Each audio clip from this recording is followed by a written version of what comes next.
Dieu du ciel, je reviens du jardin, j'étais en train de planter des bulbes de tulipes et de narcisses. Je ne vais pas mettre de jacinthe cette année, je crois pas.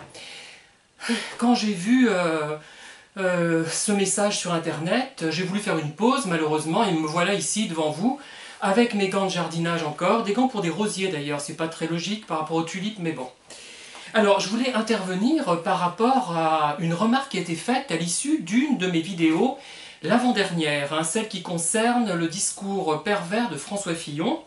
Et il était fait allusion à Éric Zemmour qui n'était pas toujours, selon donc l'intervenante, la personne qui a mis le commentaire, Mano Dujardin donc, n'était pas toujours désagréable et parfois il faisait preuve de pertinence dans ses remarques.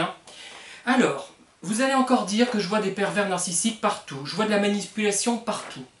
Mais vous savez qu'il y a une technique assez éprouvée qui consiste à se rendre imprévisible. Imprévisible. Plus on est imprévisible, plus on peut avoir de pouvoir sur les autres. Il ne faut toutefois pas être trop imprévisible, sinon on perd toute sa crédibilité. Mais un certain degré d'imprévisibilité est très utile lorsqu'il s'agit de manipuler les autres. Donc, pendant un certain temps, on développe certaines théories plutôt négatives, plutôt mal vues, sur un type de population, sur les étrangers, sur les homosexuels, sur les femmes, sont les principales cibles, voilà, c'est toujours les mêmes. C'est vrai en plus. Et subitement, tiens, ah bah tiens, il a développé quelque chose de très pertinent, de très intéressant, et d'ailleurs c'est vrai, dans le discours, du moins, pas dans le non-dit, mais dans le discours, c'est vrai. Sur une thématique, je ne m'attendais pas à ce qu'il raconte ça, je n'en reviens pas, par conséquent, la personne devient subitement intéressante, bonne, elle a changé, elle ne dit pas que des bêtises, c'est très intéressant ce qu'elle raconte, ce qui veut dire aussi que si en cet instant T, elle a raconté quelque chose d'intéressant, peut-être que ce qu'elle a dit avant était aussi intéressant, mais on s'en était pas rendu compte. Et oui, ça peut être ça aussi. Et en plus, cette personne, on ne sait pas quel discours elle va tenir. Elle va passer de l'extrême droite à l'extrême gauche, en passant par la gauche modérée, la droite raisonnable, etc. Et ça va nous rendre complètement perplexes. On va être attiré par cette personne, on ne va pas, elle va nous rendre, elle va nous hypnotiser en quelque sorte. On ne saura pas trop sur quel pied danser avec elle, pour utiliser une expression que je n'apprécie pas, mais qui est vraiment intéressante là et qui vous permet de comprendre. Et voilà, c'est de la manipulation aussi. Enfin, pas forcément. Il y a parfois des gens qui pensent de travers sur une question et qui pensent parfaitement juste sur une autre. Moi, c'est mon cas. Il y a des sujets sur lesquels je pense de travers parce que je ne suis pas suffisamment scientifique. Je le regrette, parfois. Voilà. Mais il faut faire très attention avec ces personnes-là. C'est une stratégie, souvent. Une stratégie pour vous manipuler, pour manipuler l'opinion et pour attirer encore plus l'attention sur ces personnes. Et donc, imprévisibilité. Quand on ne sait pas comment agir, si on est face à une personne qui un jour dit blanc, le lendemain dit noir, ou plutôt gris, parce que si c'est passe du noir au blanc, on s'en va. Mais si c'est un petit peu des couleurs intermédiaires, on va rester. On va se dire, peut-être que j'ai mal compris. Vous voyez? Et c'est très dangereux, c'est de la manipulation. Et si on se dit, tiens, monsieur un tel, sur tel sujet, sur le sujet religieux par exemple, a exprimé des idées très pertinentes, très intéressantes, alors qu'auparavant, il avait exprimé des idées qui me semblaient choquantes et stupides sur la thématique, je sais pas, de l'école par exemple, eh bien on va dire peut-être que s'il a été pertinent au niveau de la religion, peut-être l'a-t-il été au niveau de l'école, je m'en suis pas rendu compte.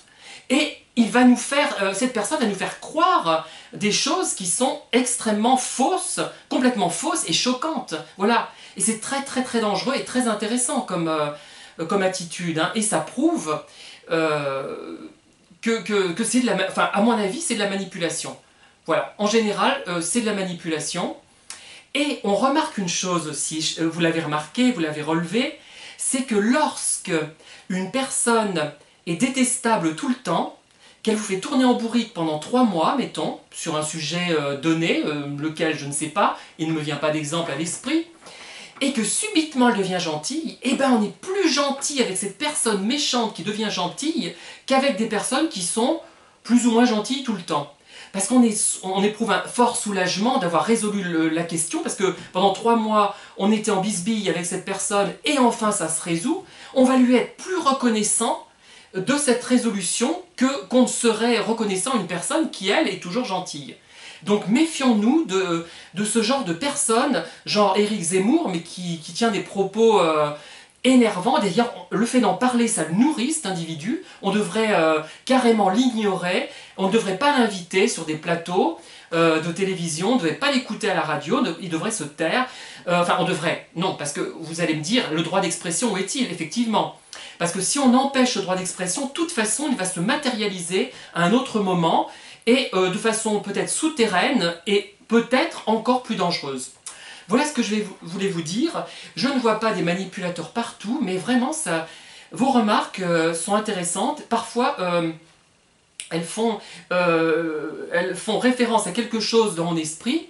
Et je le redis, moi franchement, j'ai de la chance, parce qu'il y a beaucoup de gens qui ont beaucoup de vues sur leurs vidéos, mais qui ont des remarques d'une stupidité, mais j'ai pitié des gens qui font ces remarques, ça fait pitié, hein. Enfin, mais c'est pas possible d'être aussi bête.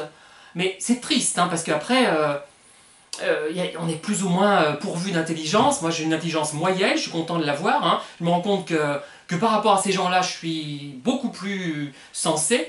Mais c'est terrible, hein. Alors que moi, j'ai toujours des remarques pertinentes qui me font réagir, qui me font plaisir. Bon, tous les 6 mois, je vous le dis, il y a 3 ou 4 remarques complètement à côté de la plaque, qui émanent de gens qui veulent me faire sortir de mes gonds, heureusement, qui n'y parviennent généralement pas. Enfin, si, par le passé, c'est arrivé. Mais voilà. Voilà, merci encore de m'avoir écouté et d'intervenir. N'hésitez pas à vous abonner et à mettre des pouces à l'endroit, ça me changera un peu, enfin non je rigole, parce qu'il y a beaucoup de pouces à l'endroit, ça compensera les pouces à l'envers des personnes atrabilaires dont on ne va pas parler, puisque cela les nourrit. Bonne fin de journée et à très bientôt. Je retourne à mes tulipes.